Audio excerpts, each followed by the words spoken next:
So having tested one or two tuning pins with larger tuning pins, slightly the next size up, and also slightly longer, we found that they weren't clicking, so that's good news. So we solved the problem, and now the piano is being repinned.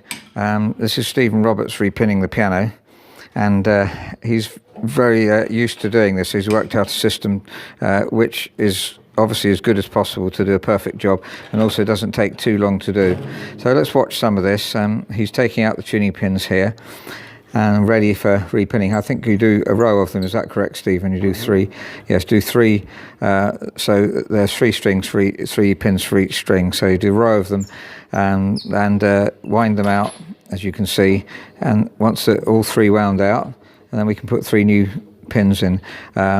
You have to take the Beckett off. I'll show you the whole process. It might be helpful if you're a technician and would like to see how it's done. I expect you know already, but all of us have a slightly different system. Maybe we can learn from you and you can learn from us. I noticed, I'm just zeroing in, noticing that the stringing that was done before, they're not all exactly the same length coils, as you can see. Some have got 4 coils, some 3, some 2. We obviously can't change that unless we restring, which we'd like to be able to do, but the strings are very good, so there's no real need. There's French chalk being rubbed onto the tuning pins, and that's really essential so that they don't click, so that they're smooth when they're put in.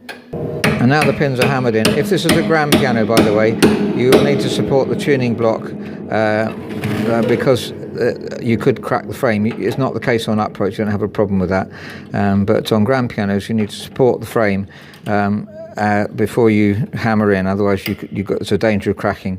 You can see that the string lifter there being used to keep the coil together, so that the coil is tidy. Basically, it's to do a tidy job, and then the Beckett's pushed in. That little bit of extra string that's 90 degrees is called a Beckett, and zeroing in here you can see how it's done. I'll try and get a different angle.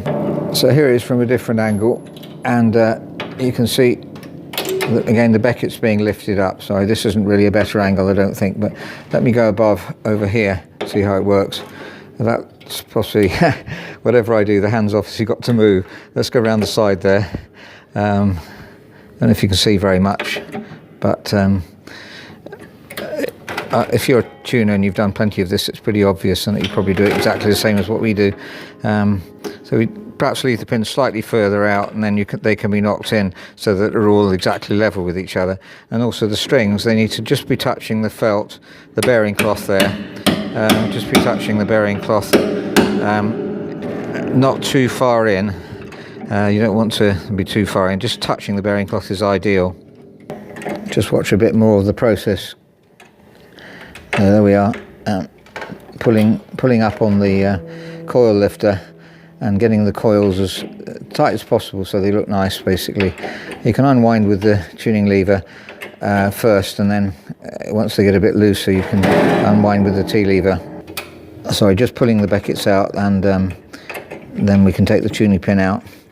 And well, I think hopefully that's been useful. I'd like to have any comments about how you do this job if you're a technician, because it's good to share experiences. Thank you for watching.